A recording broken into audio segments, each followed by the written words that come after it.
আসসালামু আলাইকুম প্রিয় বন্ধুরা, দেশীয় প্রবাসে যে যেখান থেকে দেখছেন প্রত্যেককে শুভেচ্ছা জানাচ্ছি। আশা করছি যে যেখানে আছেন ভালো আছেন, নিরাপদে আছেন। প্রায় 17,000 কোটি টাকা ব্যয়ে জাপান এরই মধ্যে যমুনায় রেল সেতু অর্থাৎ পৃথক রেল সেতু নির্মাণ করেছে।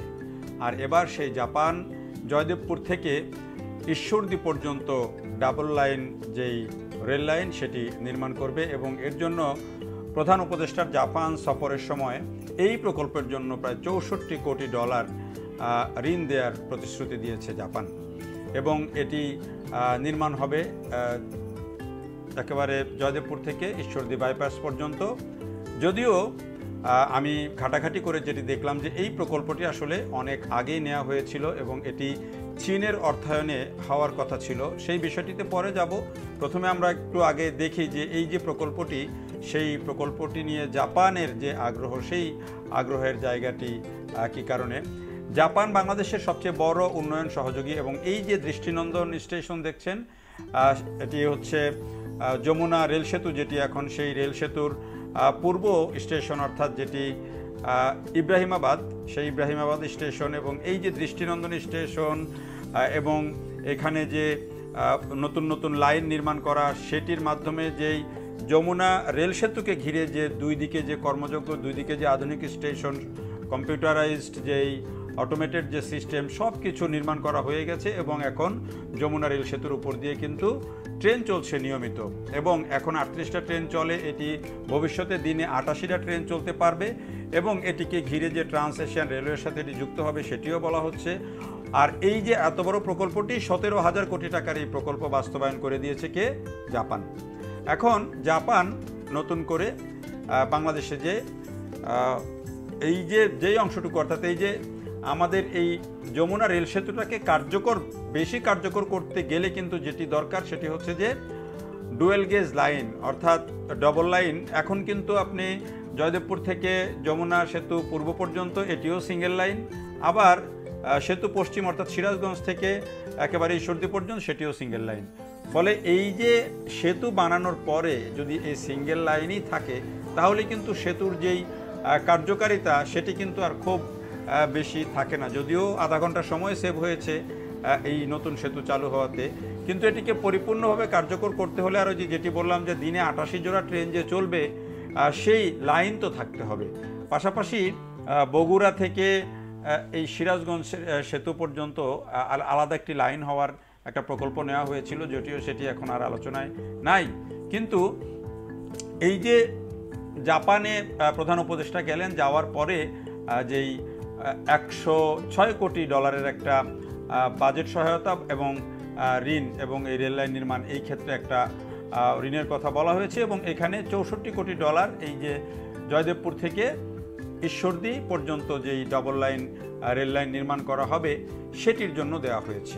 এখন একটি প্রশ্ন আসে যে জাপান এই রেল লাইন এটি যে সেতু যে বানালো, এর আগে কিন্তু এই রেল লাইন অর্থাৎ জয়দেবপুর থেকে যে ঈশ্বরদী পর্যন্ত যে লাইন, সেই লাইন নির্মাণের জন্য কিন্তু চীনের সাথে সরকার আলোচনা করেছিল এবং মোটামুটি চীনা একটি কোম্পানি সেই কাজটি পেয়েও গিয়েছিল, সেই কাজটি শুরু হওয়ার কথা ছিল এবং চীন যে বাংলাদেশকে একটা বড় অঙ্কের 22 বিলিয়ন ডলারের ঋণ দিবে G2G 2026 সালে শি জিনপিংয়ের বাংলাদেশে আসার কথা ছিল এবং সেই ঋণের মধ্যেই কিন্তু এই যে রেল লাইন নির্মাণ সেই প্রকল্পটি কিন্তু অন্তর্ভুক্ত ছিল এবং এখানে শর্ত ছিল যে চীনা কোম্পানিকে দিয়ে এই কাজটি করাতে হবে। সেই অনুযায়ী কিন্তু চায়না সিভিল ইঞ্জিনিয়ারিং কনস্ট্রাকশন কোম্পানিকে এই কাজটি দেওয়া হয়েছিল। প্রশ্ন হচ্ছে যে যখন আখাউড়ার ওইদিকে যে রেল লাইন হয়েছে সেটির সাথে ঈশ্বরদী আর জয়দেবপুরের যে রেল লাইন সেটির নির্মাণ ব্যয়ের যে তুলনা সেটি করতে গিয়ে দেখা গেল ব্যয় অনেক বেশি।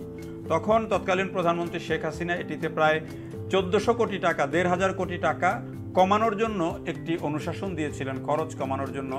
সেটি ওই চীনা কোম্পানির পছন্দ হয়নি, যে কারণে তারা এই কাজটি আর তখন করেনি। ফলে এই কাজটি তখন বন্ধ হয়। এরপরে জাইকার সাথে এই বিষয়টি নিয়ে আলোচনা আগায় এবং জাইকা কিন্তু এই কাজটি করার জন্য তারা রাজি হয় এবং জাইকা এই ক্ষেত্রে 103 কোটি ডলার ঋণ দিতে সম্মত হয়।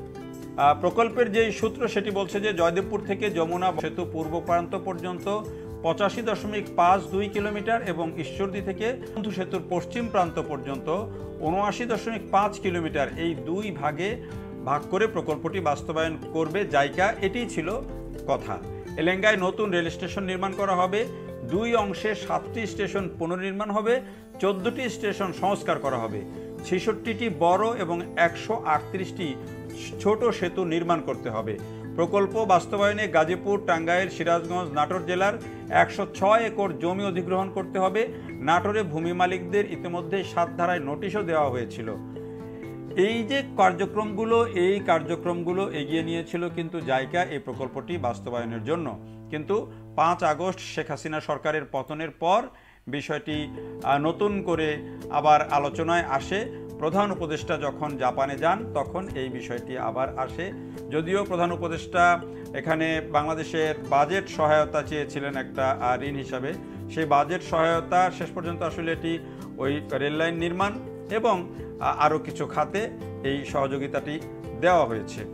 এখন অনেকেই বলবেন যে এই যে কাজটি বা এই যে ঋণটি, এই ঋণটি নিয়ে এই ধোঁয়াশা হচ্ছে। অনেকেই বলবেন যে এটি আগে যে এই ধরনের কাজের কথা ছিল সেটি অনেকে হয়তো বুঝতে চাইবেন না। এজন্য আমি বলবো যে আপনারা পত্রিকা যদি একটু অনলাইনে সার্চ করেন তাহলেই কিন্তু এ বিষয়ে বিস্তারিত তথ্য পেয়ে যাবেন যে এই প্রকল্পটা নিয়ে আসলে কি হয়েছিল।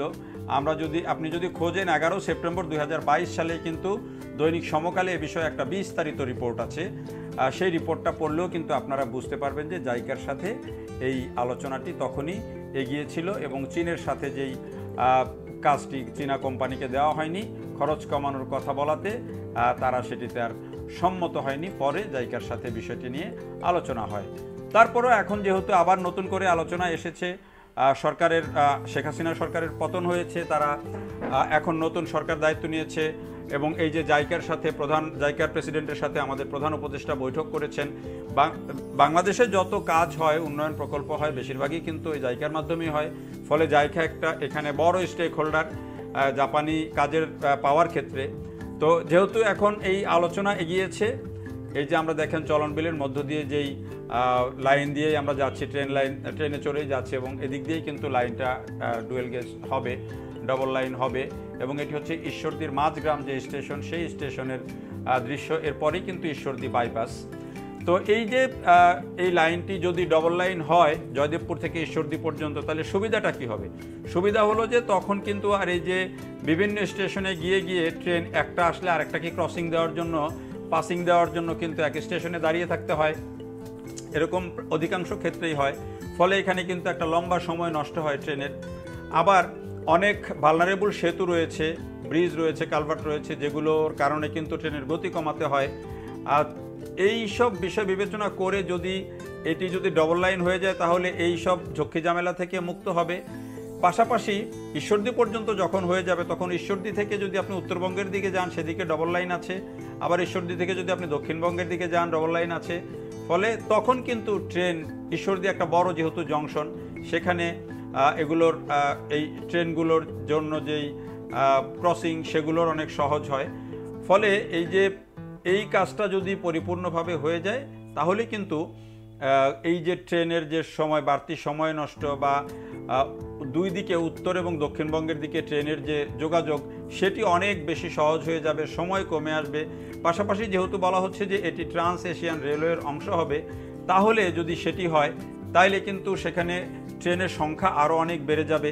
তখন কিন্তু এই ডবল লাইন এবং যেহেতু এখানে ট্রেন আরও উচ্চ গতিতে চলবে পরবর্তীতে, সেটিও কিন্তু তাহলে এই লাইনগুলো নতুন করে নির্মাণের প্রশ্ন আসছে। তো সেই ক্ষেত্রে এই যে নতুন করে আলোচনা এবং এই যে ঋণ দেওয়ার বিষয়টি যদিও আগে থেকেই আলোচনা আছে এবং জাইকা এটির ফিজিবিলিটি করে ফেলেছে। ফলে কাজটি জাইকা মাধ্যমে করলে বা জাপানি কোম্পানির মাধ্যমেও করলেও কিন্তু আরও অনেক বেশি সহজ হবে।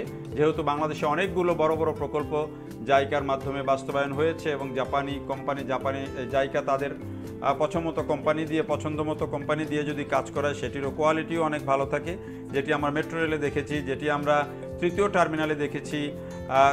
এই কাজটিও যদি সেভাবে এগোয় তাহলে কিন্তু বাংলাদেশের রেল যোগাযোগের ক্ষেত্রে আরও একটা নতুন দিগন্তের সূচনা হবে। আমরা চাই জাপান এই কাজটিতে দ্রুততম সময়ে ঋণটি অনুমোদন করলে এবং এই কাজটি শুরু হলে সেটি বাংলাদেশের রেল যোগাযোগের ক্ষেত্রে আরও একটি নতুন দিগন্তের সূচনা করবে। দেখার জন্য সবাইকে অনেক ধন্যবাদ।